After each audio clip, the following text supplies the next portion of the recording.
Selamat siang murid-murid kelas 10 IPS 1 yang Ibu cintai. Assalamualaikum warahmatullahi wabarakatuh. Shalom, Om Swastiastu, Namo Buddhaya. Salam kebajikan untuk kita semuanya. Nah, sebelum kita mengawali pelajaran sejarah pada siang hari ini, alangkah baiknya kita berdoa untuk agama dan keyakinan masing-masing. Berdoa, Ibu persilakan. Berdoa dicukupkan. Nah, selanjutnya alangkah baiknya siswa-siswi harap dilihat ya di bawah kolong meja ada sampah tidak, di atas mejanya, di lacinya ada sampah tidak, dicek dulu ya. Nah, kalau sudah silakan dibuang ke tempat. Mari kita jaga kebersihan agar kita nyaman belajar di kelas ini. Nah, kemudian silahkan keluarkan alat tulis beserta buku yang dibutuhkan ya untuk pelajaran kali ini. Nah, jika sudah, mari Ibu presensi ya kehadiran siswa-siswi di sini ya. Ani Hadir, Bu. Budi Hadir. Chandra Hadir. Nanda Hadir, Bu. kemudian Rifki. Hadir. Wah, sip ya, alhamdulillah lengkap ya. Berarti ini semua sehat ya hari ini. Alhamdulillah. Nah, kemudian sebelum kita masuk materinya, Ibu jelaskan dulu ya, apa sih materinya pada siang hari ini. Nah, di sini kita akan menjelaskan, mempelajari mengenai apa sih cara berpikir secara sinkronik dan juga diakronik dalam mempelajari sejarah. Jadi kemarin kan Ibu sudah menjelaskan tuh apa saja garis besar pelajaran yang akan Ibu ajarkan selama di semester gasal ini. Nah, pelajaran pertama yaitu ini ya, berpikir secara diakronik dan juga sinkronik dalam mempelajari sejarah. Nah, adapun tujuannya ya, siswa-siswi agar kita nanti nggak salah jalur ya, agar nggak lupa mengenai apa sih esensial dari pelajaran kali ini.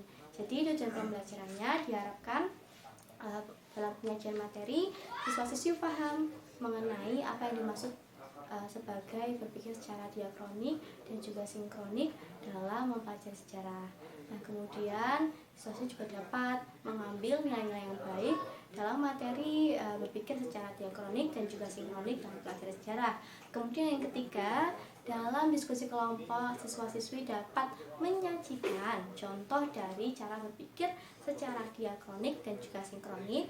Kemudian yang terakhir, dalam tahap penugasan individu, siswa-siswi dapat pula menyajikan dari apa sih gunanya, manfaat dari berpikir secara diakronik dan juga sinkronik dalam mempelajari sejarah. Nah, begitu. Sampai sini apakah paham? Paham, Bu. Oke, sip. Jadi lanjut ya, langsung maju kita ke materi saja ya. Jadi dua kata kunci yang akan kita bahas pada siang hari ini. Yang pertama diakronik, yang kedua sinkronik. Dua kata yang sangat berbeda. Nah, sebelum Ibu menjelaskan, mungkin ada yang mau menjelaskan atau sudah baca sebelumnya kemarin ya, belajar mungkin? Sudah?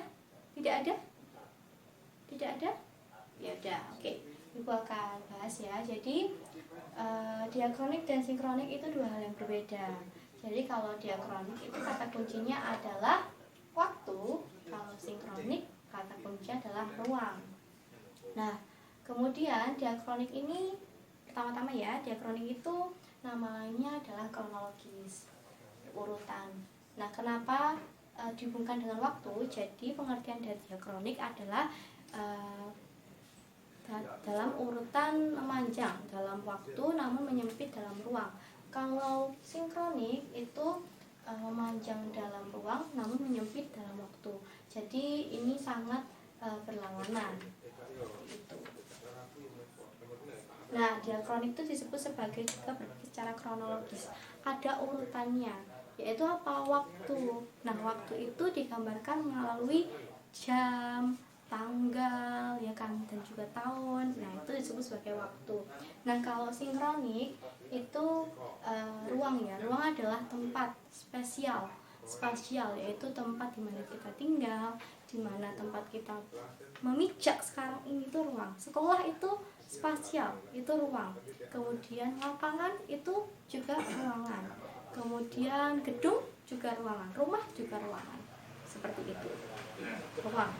Nah, kemudian sampai sini kan pasti masih pada bingung ya. Jadi diakronik itu contohnya ya, semisal nih mengenai pada tanggal 27 Oktober 1945 adanya pengrobekan bendera, ya kan, menyebabkan adanya pertempuran antara Indonesia dan juga Inggris pertama kali. Nah, itu ada kata kunci waktunya.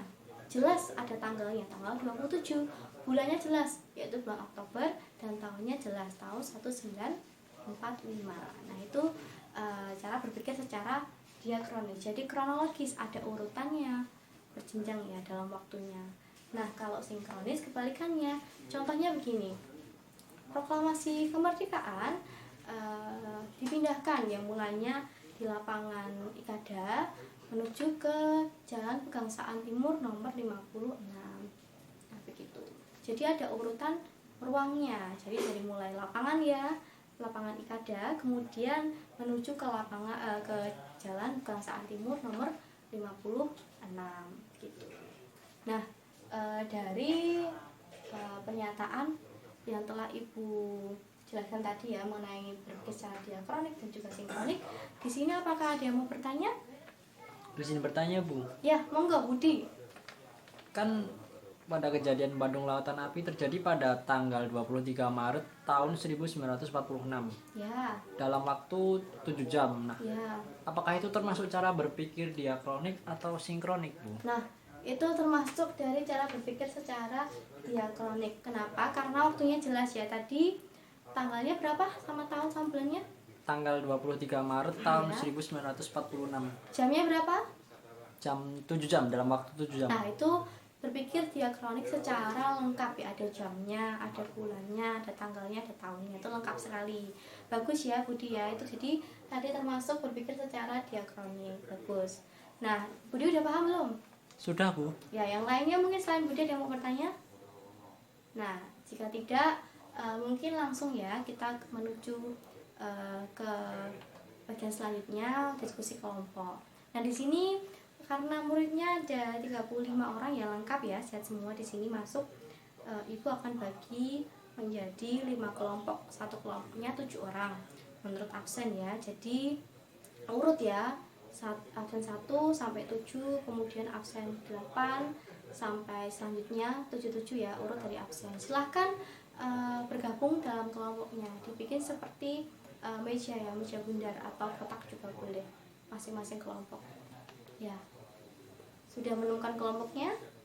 Sudah, Bu. Nah, kalau sudah, di sini Ibu akan memberikan tugas ya kepada siswa-siswi sekalian, yaitu monggo dituliskan 5 contoh dari cara berpikir secara diakronik dan juga sinkronik.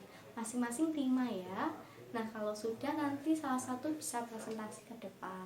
Nah, yang lainnya nanti jika ada yang presentasi ditanggepin apakah salah, apakah benar. Ya, monggo silahkan berdiskusi. Waktu 30 menit dari sekarang.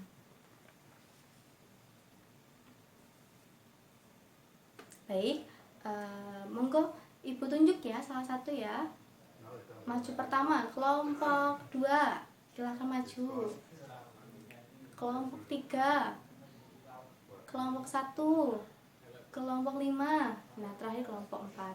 Nah, Ibu berpikir siswa-siswa kalian sudah paham ya dengan materi yang Ibu ajarkan pada siang hari ini. Sudah bagus-bagus bisa menampilkan contoh-contoh yang lengkap dari cara berpikir secara diakronik dan juga sinkronik.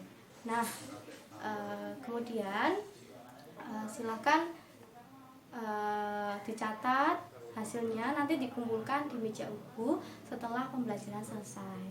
Nah, para siswa-siswa sekalian, itulah materi pada siang hari ini ya. Jadi bisa disimpulkan dari Ibu bahwa berpikir secara diakronik itu adalah berpikir dengan berurutan secara waktunya, namun tersempit dalam ruang. Jadi meluas dalam waktu, menyempit dalam ruang. Namun kalau berpikir secara sinkronik itu meluas dalam ruang, mempersempit dalam waktu. Nah, nama lain dari berpikir berpikir diakronik yaitu adalah kronologis atau berurutan. Nah, keduanya ini merupakan hal yang berbeda tapi saling berkaitan seperti itu.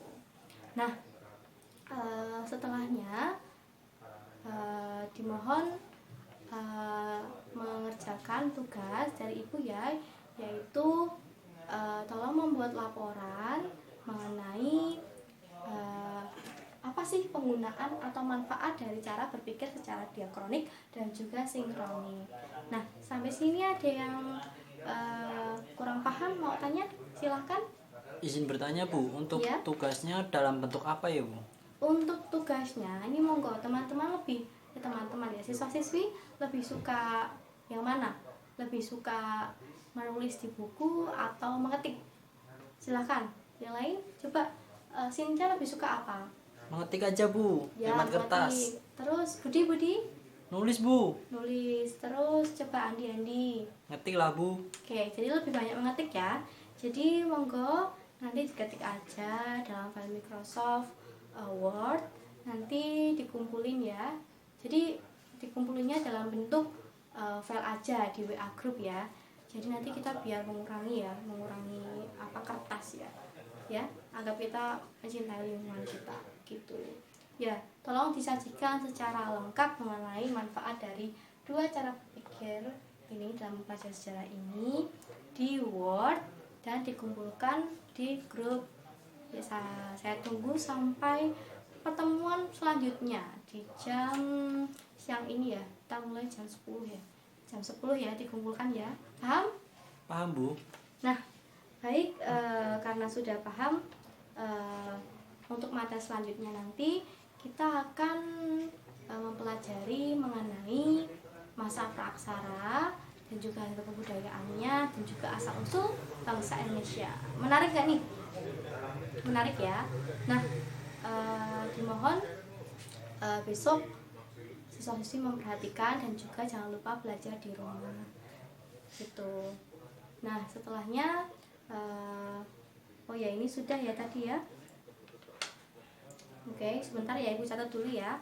Tanda tangan dulu ya buat bukti keabsenan Ibu. Ya. Ya. Ya. Mungkin itu sekian pelajaran pada hari ini. Semoga siswa-siswa dapat mengambil nilai-nilai yang baik ya, dari mulai religius, kerjasama di siang hari ini. Nah, jangan lupa selalu semangat ya, jangan menyerah dan selalu jaga kesehatan ya, apalagi di masa pandemi COVID seperti ini gitu. Nah, cukup sekian pelajaran Ibu kali ini. Udah paham semuanya kan? Sudah Bu. Tadi yang Ibu simpulkan ya. Cukup sekian pelajaran pada siang hari ini. Apabila ada salah kata, Ibu mohon maaf sebesar-besarnya. Selamat berjumpa di minggu depan. Bila taufiq wal hidayah. Wassalamualaikum warahmatullahi wabarakatuh. Selamat siang.